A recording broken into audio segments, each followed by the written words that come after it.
जो 20,000 रुपया हर महीने उस परिवार से हिंदू परिवार से लेता है, वो गुंडे उस परिवार के मुखिया को कहता है कि चाचा तुम लोग इंडिया जाने के लिए क्यों सोच रहे हो? सबको पता है कि बांग्लादेश में संपन्न हिंदू भारत में आने के लिए अंदर अंदर तैयारी करता है, लेकिन वहाँ रोजगार होता है, वो रोजगार छोड़ नहीं सकता, इसलिए कुछ रिलेटिव यहाँ रखता है, वहाँ रोजगार करता है। तो मुस्लिम गुंडे मैंने दिस इज न्यू फिनोमेना कहता है हिंदू से हिंदू अमीर संपन्न व्यक्ति से कहता है कि चाचा तुम लोग क्यों इंडिया जाने के लिए सोचते हो, क्या फायदा जाकर? ओ वेस्ट बंगाल में तो हमारे बांग्लादेश हो जाएगा, तो कलकत्ता जाने से क्या फायदा आएगा, बल्कि तुम यही रहो, यही ठीक है। मतलब क्या है कि वहां रहेगा तो महीने का 20,000 रुपया उन गुंडों को मिलेगा। अगर कोई भाग के वहां चला कलकत्ता चलाएगा आदमी, तो सारे प्रॉपर्टी तो एनिमी प्रॉपर्टी एक्ट डिक्लेयर हो जाएगा, सरकार का हाथ में हो जाएगा, और जो पॉलिटिकल इन्फ्लुएंसर व्यक्ति तो हड़प करेगा और गुंडों को तो मिलेगा नहीं। मतलब बांग्लादेश में सामान्य लोगों को भी, मुसलमानों को भी आज ये योजना पता चल गया कि there an effort is going on to make a greater Bangladesh which includes the whole of Assam and the whole of West Bengal and some part of Bihar. अब ग्रेटर बांग्लादेश का तैयारी चल रहा है, इसलिए बांग्लादेश में केवल पॉपुलेशन बढ़ाना और पॉपुलेशन को देखिए, पॉपुलेशन को बूस्ट करना नहीं पड़ता है। जब पॉपुलेशन बढ़ता है और वहां खाने को नहीं मिलता है, तब किसी भी माध्यम से आप पॉपुलेशन को रोक नहीं सकते हो। तो बांग्ला ये जो मुसलमानों को जो इंटरनेशनल चलता है, देखिए अरबों रुपया हिंदुस्तान में आया है, कितने नए मस्जिद मदरसे तैयार हो गए, लेकिन कोई लाइब्रेरी नहीं तैयार हुआ मुसलमानों के लिए, कोई हॉस्पिटल नहीं तैयार हुआ। वो हॉस्पिटल तो हमारे सरकारी अस्पताल में जाएगा 13वीं बच्चा को पैदा करने के लिए।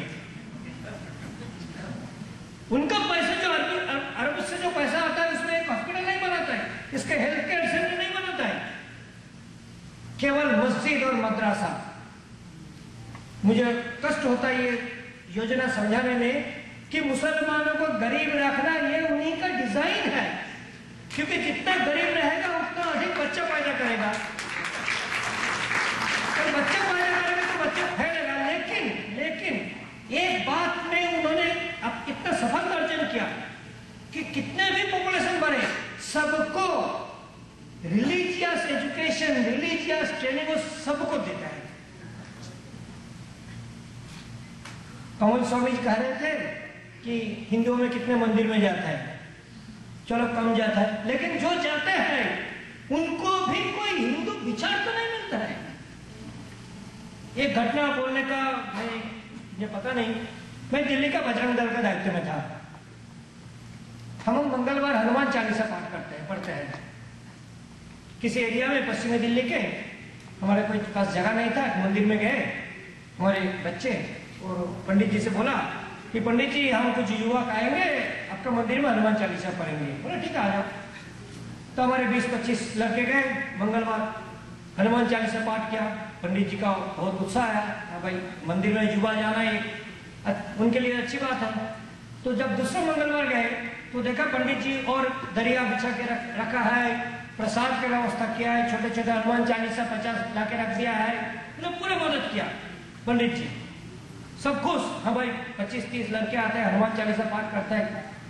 तीसरे मंगलवार जब गए और हनुमान चालीसा का पाठ हुआ, और पाठ पढ़ने के बाद जब अपने बजरंगी कार्यकर्ता जब ये थोड़ा डिस्कस करने लगा कि वहां पर एक सरकारी जगह पर बस अड्डे पर एक मजार बन गया अचानक, और वहां हिंदू लड़के से छेड़खानी हो रहा है, तो ऐसे चर्चा चल रहा था। पढ़े ए भाई ये यहाँ पॉलिटिक्स का चर्चा नहीं करनी, यहाँ पॉलिटिक्स का चर्चा नहीं करना, ये तो धार्मिक स्थान है,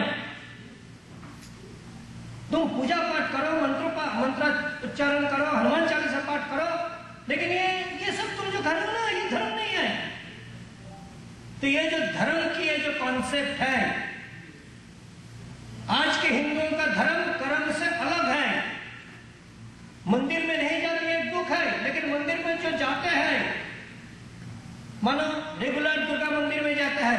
लेकिन यहाँ से इस मंदिर से 5 किलोमीटर दूर पर एक दूसरा दुर्गा मंदिर को तोड़ा जा रहा है। क्या यहाँ के भक्त वहां जाएंगे क्या? उस मंदिर को बचाने के लिए कृपया सभी ने इस बारे में सोचे। तो इसलिए हमारे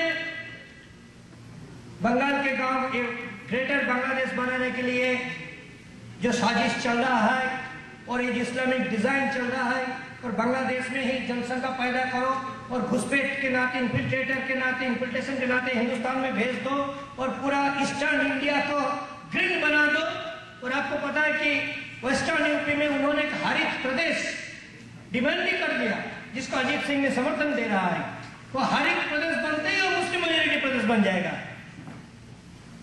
इसलिए उस पूरा डिजाइन के खिलाफ, खास करके बंगाल की जमीन को, धरती को बचाने के लिए बंगाल, असम में हिंदू महिलाओं की इज्जत को बचाने के लिए, हमारे धर्म स्थान और धार्मिक अनुष्ठान कार्यक्रम और हमारे देवी देवताओं को बचाने के लिए हिंदू संहति बिल्कुल जमीन पर लड़ाई का काम शुरू किया है। और हम इस काम में हमें काफी सफलता, काफी सपोर्ट, काफी रिस्पॉन्स मिल रहा है। और 3 साल में इस बार 14 फरवरी को हमने जब स्थापना दिवस मनाया तो 20,000 लोगों ने इसमें भाग लिया। मैं सबसे अनुरोध करता हूँ, हमारा जो वेबसाइट है hindusahmati.org, उसमें प्रतिदिन का बंगाल के घटनाएं और हमारे जो उसका प्रतिक्रिया में हमारे जो रिस्पॉन्स, उसके बारे में हम देने की कोशिश करते हैं। सब वो देखें और असम और बंगाल को कश्मीर बनने ना दे। हिंदुओं की लड़ाई का एक नई परंपरा हमने जो शुरू किया है, इस परंपरा को आगे बढ़ाने के लिए, इस इस्लामिक जिहाद को रोकने के लिए और सभी नमस्कार। भारत माता की जय।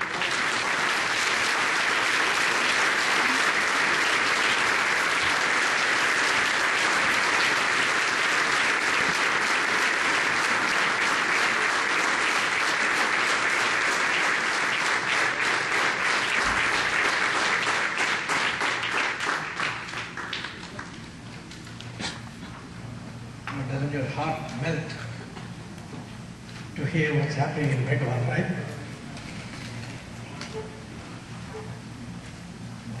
So, Sri Tapan Kumar Ghosh is clearly in the front lines of the Kurukshetra. He's in the front lines. We're all way back here. And with your support, with your generous support, we are able to give him this award of Hindu Dharma Rakshaka Kshatriya Award. No one deserves it more than Tapan.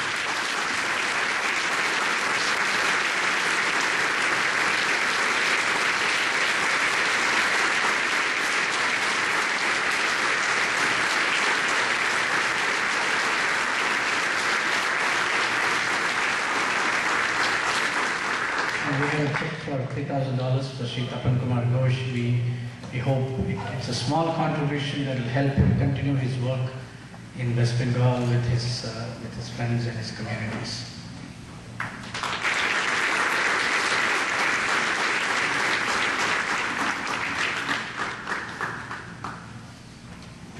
Okay, on to the next. We request you all not to record anything on your phone, iPad, iPhone, Android, whatever microphone it is. Please. This is a private event. We will put the proceedings in video on the web. So please contact us.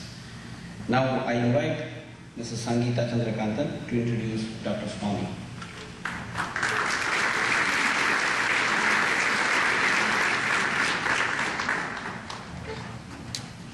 Namaste. Dr. Subramania Swami definitely needs no introduction at all. We are honored to have him speak at Hindu Unity Day today. He has been previously received the Hindu Dharma Rakshaka Kshatriya Award given by Sanatana Dharma Foundation in 2008 at Hindu Unity Day.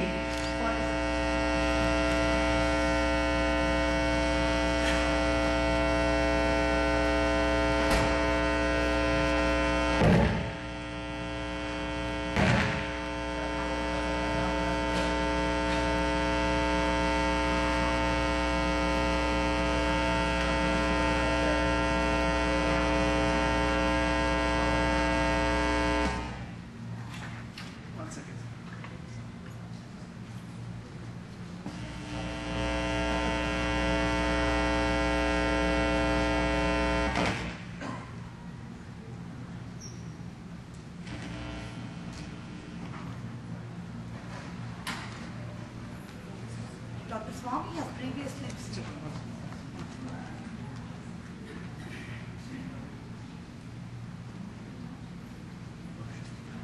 Dr. Swami has previously received the Hindu Dharma Rakshaka Kshatriya Award in 2008 at Hindu Unity Day.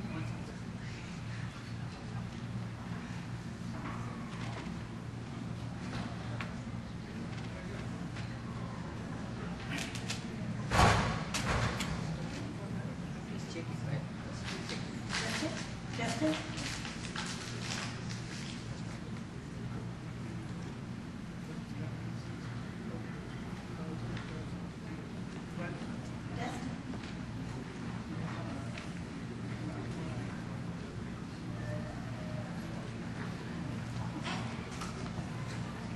Tapanji, you said about their library, they don't have it.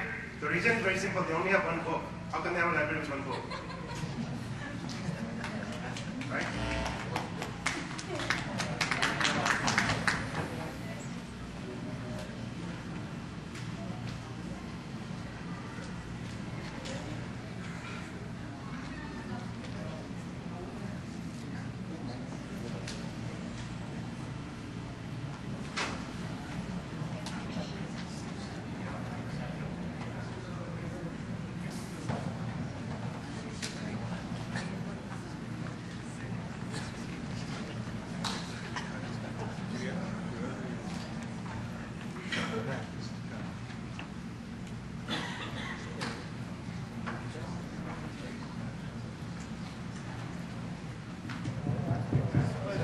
Test? Yeah. Dr. Swami has previously received the Hindu Dharma Rakshaka